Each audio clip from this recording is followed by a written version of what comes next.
আসসালামু আলাইকুম। অন্য মঞ্চের আলোচনায় আপনাদের সকলকে আমন্ত্রণ জানাচ্ছি। আজ আমাদের সঙ্গে আমন্ত্রিত অতিথি হিসেবে আছেন শেখ হাসিনা মুক্ত আওয়ামী লীগ চাই, এই কথাটি যারা বলে থাকে তারা কেউ কোনোদিনই আওয়ামী লীগ করে নাই, ভবিষ্যতেও করবে না। কিন্তু আওয়ামী লীগের কল্যাণ কামনায় তাদের মতো উতলা, তাদের মতো কি বলা যায় আওয়ামী প্রেমী লোকজন বাজারে খুব বেশি দেখা যায় না। এইসব ডলার খোর মিডল ক্লাস লোকজন, যাদের অর্ধেকের কোনো ব্রেন নেই এবং বাকিদের বুদ্ধিশুদ্ধি আসলে ডলার বা অন্যান্য শক্তির মাধ্যমে ঘোরাফেরা করে, তারা বিগত দিন ধরে খুব বেশি বেশি করে আফসোস করছে যে একটা আওয়ামী লীগ চাই, কিন্তু সেই আওয়ামী লীগ শেখ হাসিনা মুক্ত হতে হবে। এই প্রজেক্টের একটা অংশ হিসেবে কি স্পিকার শিরিন এবং আমাদের সাবের হোসেন চৌধুরী আওয়ামী লীগের নেতা, তাদেরকে নিয়ে একটা নতুন আওয়ামী লীগ করা হচ্ছে? বাজারে এই গুজবটা দীর্ঘদিন ধরে ঘুরে ফিরে যাচ্ছে। আমরা দেখলাম স্পিকার শিরিনকে, সাবেক স্পিকার শিরিনকে খুব দ্রুতই মুক্তি দেওয়া হলো। খুব ভালো।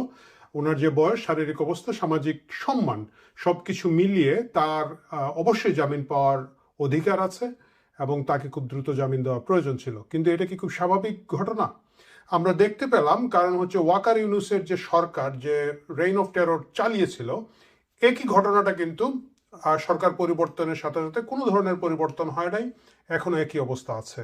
আমরা দেখতে পাই তৃণমূলের সবচেয়ে কি বলা যায় একেবারে নিচু স্তরের যে নেতাকর্মী, তারাও কিন্তু মাসের পর মাস, বছরের পর বছর জামিন পাচ্ছেন না। ছাত্রলীগের নেতাকে আমরা দেখতে পেয়েছি, তার শিশুর লাশটা দেখার জন্য তাকে বের হতে দেওয়া হয় নাই। আমরা দেখতে পাই অসংখ্য ছাত্রলীগ যুবলীগ নেতারা তাদের মা বাবার মারা যাওয়ার পরে সাধারণত পেরোল পান না, পেলেও হাত কড়া হাতে নিয়ে তাদেরকে কাঁধে লাশ নিয়ে যেতে হচ্ছে। এই যখন অবস্থা, তখন আওয়ামী লীগের শীর্ষ নেতারা যারা গ্রেফতার আছেন, প্রায় ১৫০ সাবেক এমপি গ্রেফতার আছেন, তাদের তো মুক্তি পাওয়ার কোনো প্রশ্নই ওঠে না।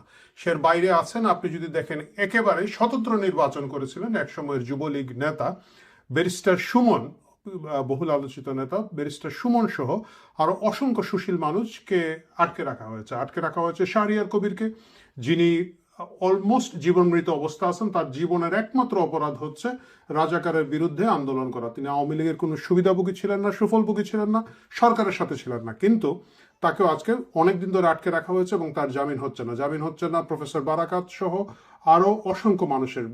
আর পরে জামিন হচ্ছে না ধরেন বড় বড় সাংবাদিকদের, জামিন হচ্ছে না ফারজানা রূপার মতো সাংবাদিকদেরকে। এবং কেন তারা বছরের পর বছর থাকবেন, এই প্রশ্নটা কোথাও উঠছে না, চারিদিক শুনশান। সেই মুহূর্তে স্পিকার শিরিনকে যখন গ্রেফতার করা হয়, গ্রেফতারের নামে নাটক করা হয়, মানে গুম গ্রেফতার থেকে প্রকাশ্য গ্রেফতারে আনা হয়, ধরে নেওয়া হয়েছিল যে তাকে হেনস্থা করা হবে। এবং সেই হেনস্থার এক ধরনের ধাক্কাধাক্কি আমরা দেখেছি কারাগারের যাওয়ার আগে, তাকে যখন কোর্টে আদালতে হাজির করা হলো, তখন আমরা দেখেছি। কিন্তু আমরা দেখলাম বেশ তড়িঘড়ি করে তাকে মুক্তি দেওয়া হলো। এই ধরনের মুক্তি সাধারণত ডক্টর ইউনূসের মব বাহিনীকে দেওয়া হতো। ধরেন নারীর ওড়না কোথায় রাখা হবে না রাখা হবে, এই ধরনের গবেষণা করা হলে তাকে গ্রেফতার করে সাথে সাথে ফুলের মালা দিয়ে ইউনূস মুক্ত করে দিত। তারপরে ধরেন ওই যে আমাদের একটা গাজীপুরের এক নেত্রী ছিল, 50 কোটি টাকা চাঁদাবাজির অভিযোগে তাকে গ্রেফতার করে রিমান্ড দিয়ে, সেই রিমান্ড থাকা অবস্থায় আবার আদালতকে বিকেলে বসিয়ে আসিফ নজরুল তার জামিন দিয়েছিলেন। এই সব মকারি বাইরে সাধারণত যারা কারাগারে গেছেন তাদেরকে আদৌ কোনদিন মুক্তি দেওয়া হবে কি হবে না, এই বিষয়ে বিগত সরকার এবং তার এক্সটেনশন হিসেবে বর্তমান সরকারের কোনো ধরনের চিন্তা ভাবনা নাই। কিন্তু স্পিকার শিরিনের জামিন হয়েছে। এর আগে এরকম একটা খুব চমৎকার জামিন হয়েছিল সাবের হোসেন চৌধুরীর। তাকে আমরা দেখেছি যে হুট করে তাকে 6টা মামলায় গ্রেফতার করা হয়েছিল। 6টাই অবশ্যই এগুলো হাস্যকর ভুয়া মামলা। সাধারণত দেখা যায় যে ঢাকায় বসে বোরগুনায় গুলি করে লোকজন মেরে ফেলছে। এই ধরনের বিভিন্ন হত্যা মামলা, জুলাই হত্যা ব্যবসাকে যেটাকে বলা যায়, বা লাশ ব্যবসা বলেন, জামিন ব্যবসা বলেন, সেইগুলোতে তাকে গ্রেফতার করা হয়েছিল এবং তাকেও কিন্তু খুব দ্রুত সময়ের মধ্যে মুক্তি দেওয়া হয়েছিল, জামিন দেওয়া হয়েছিল। প্রিয় দর্শক, বাজারে দীর্ঘদিন ধরে যে গুজবটা আছে, এটা আসলে শুধুমাত্র গুজব নয়। এই মুহূর্তে কেন একটা বিকল্প আওয়ামী লীগ তৈরি করার চেষ্টা হচ্ছে? বিকল্প আওয়ামী লীগ করার চেষ্টা হচ্ছে কারণ আওয়ামী লীগের একটা বিগ স্টেক হোল্ডার সাধারণ জনগণ রয়েছেন। এদের একটা বড় অংশ গত নির্বাচনে জামাত শাসিত ইউনূস সরকারের থেকে মুক্তি পাইতে এবং প্রকাশ্য জামাতের সরকার থেকে নিজের যান বাঁচাতে, যেটা আমাদের শ্রদ্ধেয় সাংবাদিক নূর কবির ভাই বলেছেন যে নাকে রুমাল চেপে ধানের শীষে ভোট দিয়েছেন। কিন্তু ভোট দেওয়ার পরও দেখা যাচ্ছে গন্ধটা যায় নাই, গন্ধটা জায়গায় আছে, রুমালের মধ্যে গন্ধ উঠে গেছে।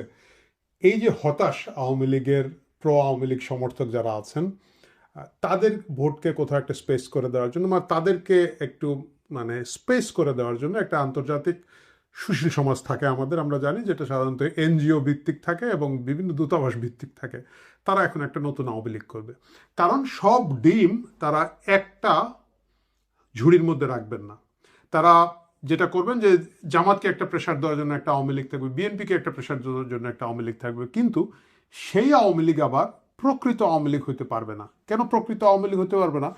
প্রকৃত আওয়ামী লীগ হচ্ছে একটা খতরনাক জিনিস। তাকে যদি আপনি 1 ইঞ্চি জায়গা দেন, সে কিন্তু সাথে সাথে 1 গজ জায়গা নিয়ে নিবে। এটা যে বলে যে সুই হয়ে ঢুকে ফাল হয়ে বেরোবে, এরা সুই হয়ে ঢুকে শেরশাহের কামান হয়ে বের হয়ে যাবে। এই ঝুঁকিটা এরা নিবে না, এবং এই ঝুঁকিটা তারা নিবে না বলেই একটা শিশু আওয়ামী লীগ তৈরির প্রচেষ্টা চলছে, গোয়েন্দারা করছে। আমি জানি আপনারা অনেকেই বলবেন যে এটা অতিরঞ্জিত কল্পনা, কিন্তু বিশ্বাস করুন, আমাদের সূত্র বলছে যে এই ধরনের আলাপ আলোচনা দীর্ঘদিন ধরে চলছে, এবং সেই আলোচনার প্রেক্ষিতেই এই সম্ভাবনাটা এখন আরো অনেক বেশি তৈরি হয়েছে। কারণ আন্তর্জাতিক মহল, সুশীল মহল যারা আছেন, তাদেরকে তো বোঝাতে হবে দেশে গণতন্ত্র আছে এবং সকল ভালো আওয়ামী লীগ, সকল ভালো লোকজন কি বলা যায় রাজনীতিতে আছেন, খারাপ লোকজন চলে গেছে। এখন কথা হচ্ছে যে এটা হওয়ার আগে কেন আমি এই কথাটা বললাম, কারণ আপনারা অনেকেই কমেন্ট বক্সে বলবেন দূর মিয়া আপনারা বেশি বুঝেন। আমরা বেশি বুঝি বলতে বলতে কিন্তু অনেক ধরনের জিনিস দেখা যায় যে যখন অবিশ্বাস্য মনে হয় কিন্তু একটা সময় বিশ্বাসযোগ্য হয়েছিল। আপনারা যদি 1/11-এর সময় চিন্তা করতে পারেন, আপনাদের মনে আছে যে তখন সংস্কারবাদী হিসাবে এমন এমন তাকে দেখেছি। ইভেন আপনি সব বাদ দেন, আপনি বিএনপির মহাসচিব, আওয়ামী লীগের সাধারণ সম্পাদক, তাদেরকে পর্যন্ত আমরা দেখেছি প্রেশারটা নিতে পারেন নাই, তাদেরকে পর্যন্ত বেঁকে যেতে হয়েছে, তাদেরকে পর্যন্ত সংস্কার প্রস্তাব এবং বিভিন্ন আলাপ আলোচনার মধ্য দিয়ে যেতে হয়েছে। এবং এর ফলশ্রুতিতে মান্নান ভূঁইয়া এবং আব্দুল জলিলের মতো বিএনপি এবং আওয়ামী লীগের 2 জাদ্রেল নেতা, যাদের দীর্ঘ দশকের পর দশক রাজনীতি করার অভিজ্ঞতা ছিল, তাদের রাজনৈতিক কেরিয়ার শেষ হয়ে গিয়েছে। এখন কি হবে? এখন যদি একটা সুশীল আওয়ামী লীগ তৈরি করা হয় এবং একটা শেখ হাসিনা মুক্ত আওয়ামী লীগ তৈরি করার একটা চেষ্টা চলায়, সেটা কতটুকু ফল লাভ করবে? আপনাদের কি মনে হয় কমেন্ট বক্সে বলবেন। আমার কি মনে হয়, আমি যেহেতু সুযোগ পাচ্ছি এখানে বলি, এই আওয়ামী লীগ হবে 1%, শেখ হাসিনা হচ্ছে আওয়ামী লীগের 99%।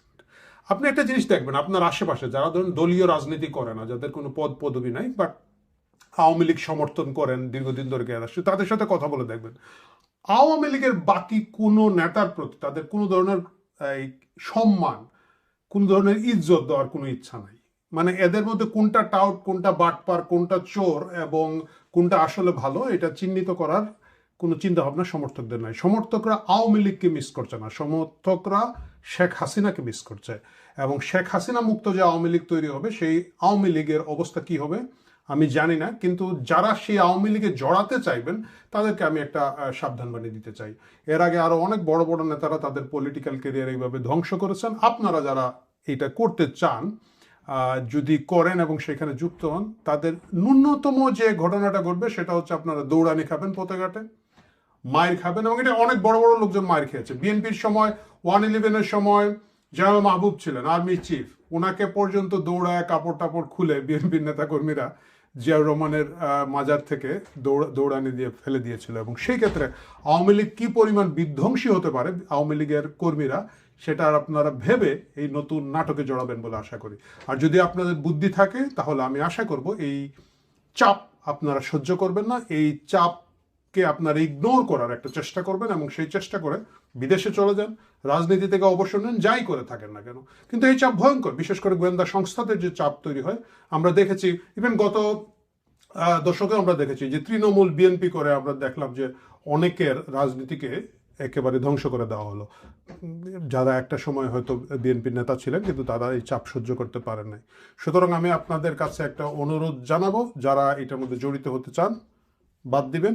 এবং সাবের সাহেব, শিরিন ম্যাডাম এবং আরো যেসব নেতাদের কথাবার্তা শোনা যাচ্ছে, দেশে ফিরতে চান, দেশে ফিরে নতুন ধারার রাজনীতি করতে চান, তাদেরকে আমার একটা অনুরোধ থাকবে, নিজের নিরাপত্তার কথা চিন্তা করুন। শুধু রাজনৈতিক ক্যারিয়ারের কথা চিন্তা করবেন না, নিরাপত্তার কথা চিন্তা করুন। এবং গোয়েন্দা সংস্থার চাপের তুলনায় সাধারণ তৃণমূলের যে প্রতিরোধের মুখে আপনারা পড়বেন সেটা বড় কথা।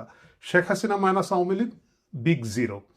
ওই জিরোর মধ্যে আপনারা ঢুকলে আপনারা নিজেরা জিরো তো হবেনই, কোন যে বিপদ আপনাদের জন্য নিয়ে আসবেন আমি সেটা বলতে পারি না। প্রিয় দর্শক, আপনারা যারা ভাবছেন যে এটা হবে না, আপনাদেরকে একটা ছোট্ট কথা বলি। আওয়ামী লীগের লোকজন একটা স্লোগান দেয়, ঝড় বৃষ্টি আধার রাতে আমরা আছি তোমার সাথে। এই আওয়ামী লীগের লোকজন আসলে ঝড় বৃষ্টি আধার রাতে শেখ হাসিনার সাথেই থাকবে, আর কারোর সাথেই যাবে না। যদি কোনো আওয়ামী লীগ কোনোভাবে ফিরিয়ে আনতে হয়, সেটা এই নাটকের আওয়ামী লীগ হবে না। যেটা শেখ হাসিনা এন্ডোর্স করবেন, যে নেতাকে এন্ডোর্স করবে সেই কালকে থেকে নেতা হয়ে যাবে। একেবারে উনি যদি তৃণমূল থেকে একটা লোককে নিয়ে আসে, একেবারে গভীর জঙ্গলে সুন্দরবনের ভিতরের একটা লোককে নিয়ে এসে বলে এটা আওয়ামী লীগ, কর্মীরা কিন্তু সেই আওয়ামী লীগে যাবে। আর এর বাইরের যেসব আওয়ামী লীগ গোয়েন্দা সংস্থা তৈরি করার চেষ্টা করছেন, সেই চেষ্টা ফলশ্রুত ফল লাভ করবে না, বরং আরো বেশি বিপদ ডেকে আনবে যারা এটার সাথে জড়িত থাকবেন। সাবধান হন এই সব তামাশা থেকে। রাজনৈতিক দুর্বৃত্তায়ন যেটা আমাদের গোয়েন্দা সংস্থাগুলো দীর্ঘদিন ধরে করে আসছে, এটাকে প্রতিরোধ করুন যার যা জায়গা থেকে, এবং এই ধরনের সকল উদ্যোগকে না বলুন। ভালো থাকুন।